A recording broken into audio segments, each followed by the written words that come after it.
இன்றே டவுன்லோட் செய்து உங்கள் ஃபேவரட் ஷோக்களை என்ஜாய் பண்ணுங்க. ஐயரே, இவங்களும் வந்துட்டாங்க. ஹோம தீபத்தை இவங்க ஏத்தலாமா?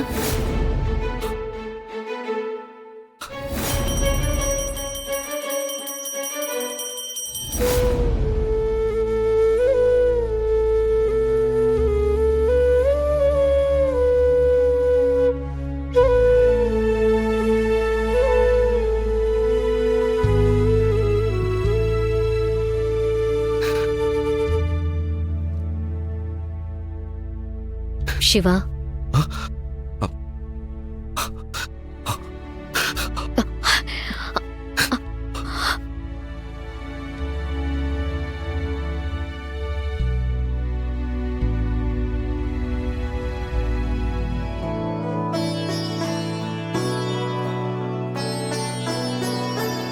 சிவா என்ன ஆச்சு?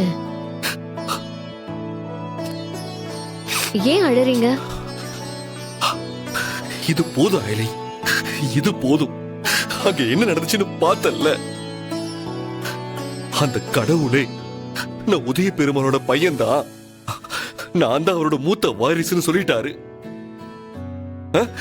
இதுக்கு மேல யாரு சொல்லணும்? அந்த கடவுளே சொன்னதுக்கு அப்புறம் வேற எந்த ஆதாரமும் தேவையில்லை. இத்தனை நாளா நான் இதுக்காக தானே ஏகிட்டு இருந்தேன். இப்ப எல்லாருமே பாத்துருப்பாங்கல்ல. அக்காவுக்கும் நான் சொன்னது பொய் இல்ல, உண்மைதானு புரிஞ்சிருக்கும்ல அயலி. அண்ணி நீங்க சொன்னதை பத்தி கன்சிடர் பண்ண ஆரம்பிச்சுட்டாங்க. அதனாலதான் வாண்டடா நம்மள பூஜையில உட்கார வச்சாங்க. அதுக்கேத்த மாதிரி கடவுள் நம்மள கைவிடல.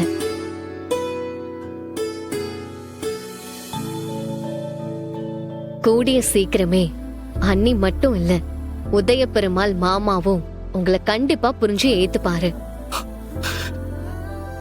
உங்களுக்கு கிடைக்க வேண்டிய அங்கீகாரமும் உரிமையும் நிச்சயமா உங்களுக்கு கிடைக்கும். அதுவும் சீக்கிரமா நடக்கும் சிவா. கிடைக்கும்ன்ற நம்பிக்கை எனக்கும் இருக்கு அயலி. ஆனா அதுக்கு முன்னாடி எப்படியாச்சும் அப்பாவை நாம வெளியே கொண்டு வரணும். அதுவும் சீக்கிரமே நடக்கும் சிவா. அதுக்கான நேரமும் ரொம்ப பக்கத்துல தான் இருக்கு. நம்பிக்கையோட இருப்போம், நல்லதே நடக்கும்.